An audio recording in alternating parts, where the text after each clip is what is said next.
दोस्तों यूं तो भारत को चाणक्य के जमाने से ही कूटनीति का माहिर खिलाड़ी माना जाता रहा है।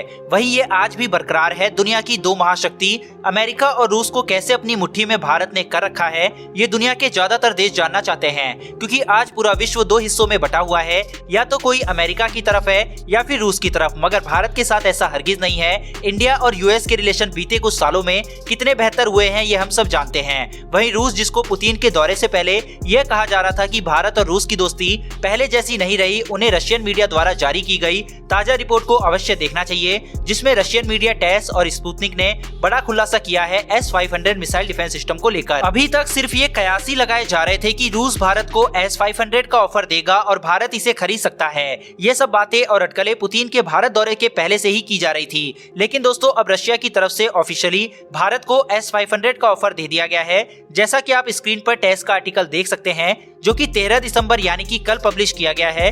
टेस रशिया की एक लार्जेस्ट न्यूज एजेंसी है। अब इनकी रिपोर्ट पर एक नजर डालें तो इसमें लिखा गया है कि इंडिया में भी first foreign buyer of Russia's advance S-500 air defence system, यानी कि भारत पहला विदेशी ग्राहक हो सकता है रूस के सबसे एडवांस S-500 को लेने वाला। हमने जो रूस से S-400 को खरीदा है वो भी काफी ज्यादा एडवांस है, लेकिन इसके अलावा रशिया कई सालों से S-500 को भी बनाने में लगा हुआ था। यह एक next generation air defence system है जो कि हाइपरसोनिक मिसाइलों को भी रोकने में सक्षम है।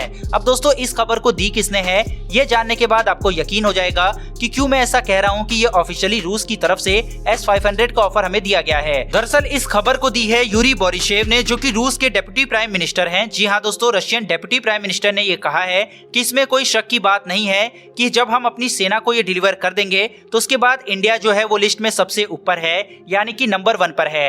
आगे उन्होंने कहा कि अगर भारत सरकार इसको लेने के लिए इच्छुक है तो रूस S-500 भारत को बेचने के लिए तैयार है। डेप्यूटी प्राइम मिनिस्टर के इस बयान से भारत और रूस की मित्रता पर किसी को शक नहीं होना चाहिए। S-500 की क्या खासियतें हैं, चीन के खिलाफ हमें ये क्यों बढ़त देगा, साथ ही क्या भारत को ये खरीदना चाहिए या नहीं खरीदना चाहिए, ये आगे इस वीडियो में हम जानेंगे। दोस्तों, ये लास्ट 2 मिनट है इस वीडियो का, जो कि बेहद ज्यादा महत्वपूर्ण है, इसलिए वीडियो को अंत तक जरूर देखिएगा। अब दोस्तों, आप में से कुछ लोग हो सकता है कि ये बोले कि रूस एक पक्का व्यापारी देश है, वो सिर्फ अपना बेनिफिट देखता है और हम उससे फ्री में थोड़ी ले रहे हैं, पैसों में हथियार को खरीद रहे हैं। भारत ढेर सारा पैसा रूस को देगा तो रूस S-500 देगा ही ना, इसमें क्या बड़ी बात है। तो यहाँ पर दोस्तों मैं उन लोगों को करेक्ट करता हूँ, क्योंकि हर चीज पैसों से नहीं खरीदी जाती, क्योंकि पैसों से तो भारत F-35 एयरक्राफ्ट को भी खरीदना चाहता है, SSN तकनीक को भी हासिल करना चाहता है। लेकिन क्या अमेरिका ने भारत को F-35 का ऑफर दिया या कोई दूसरा देश हमें SSN तकनीक दे रहा है? नहीं ना। इसलिए ये भारत और रूस की दोस्ती का ही नतीजा है कि रूस अपने सबसे एडवांस और घातक हथियारों को बनाने के साथ साथ भारत को ऑफर भी करता है। इसलिए रूस की यहाँ तारीफ बनती है। कोरोना काल में जब पुतिन किसी भी देश का दौरा नहीं कर रहे हैं, ऐसे में भारत का दौरा करके उन्होंने ये दिखा दिया कि उनके लिए भारत कितना अहम देश है। अब दोस्तों, बहुत शॉर्ट में S-500 की खासियतों को समझते हैं। S-500 की रेंज लगभग 600 किलोमीटर की है, लेकिन जब भी हम anti ballistic missile defence system की बात करते हैं तो यहाँ पर रेंज से ज्यादा इंपॉर्टेंट पैरामीटर इनकी इंटरसेप्टिंग सेलिंग होती है। और ये रशियन क्लेम के हिसाब से S-500 लो ऑर्बिट में घूम रहे सैटेलाइट को भी इंटरसेप्ट कर सकती है, यानी कि इस सिस्टम में यूज होने वाली missile system exo atmospheric region में जाकर बैलिस्टिक मिसाइल को भी इंटरसेप्ट कर सकती है। और इस हिसाब से S-400 ट्रायम्फ की तुलना में S-500 एक बिल्कुल डिफरेंट सिस्टम है। हालांकि S-400 की तरह ही इसमें अलग अलग कंपोनेंट है और इन सभी कंपोनेंट के अलग अलग रोल भी होंगे। S-400 की तुलना में इसमें जो सबसे बड़ा डिफरेंस है वो मिसाइल के अलावा एक्विजिशन रडार में है, जो कि बेहद ज्यादा एडवांस है। वहीं ये हाइपरसोनिक मिसाइलों को भी रोकने में सक्षम होगा, जो कि चाइना ने डेवलप कर ली है और जिसका टेस्ट भी इसी साल उसने किया है। अब दोस्तों, कुल मिला के गेंद भारत के पाले में है।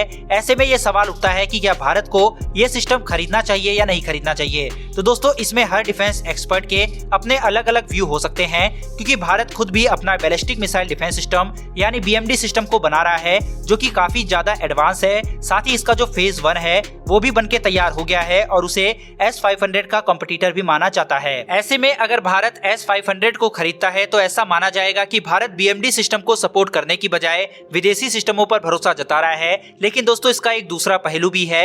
अगर भारत में S-500 आता है तो भारत की सुरक्षा और भी मजबूत होगी। हमारा डिफेंस सिस्टम जितना ही मजबूत होगा उतना ही दुश्मन हम पे अटैक करने से डरेगा। साथ ही BMD सिस्टम को बनने में 4 से 5 साल का समय लगेगा। चीन का खतरा अभी बना हुआ है, साथ ही उसके पास हाइपरसोनिक मिसाइल भी है। ऐसे में अगर भारत के पास S-400, S-500 और BMD सिस्टम से चारों तरफ से हम खुद को कवर कर लेते हैं तो भारत दुनिया की एक अलग ही शक्ति बन जाएगा। ऐसे में दोनों ही तर्क अपनी जगह सही है।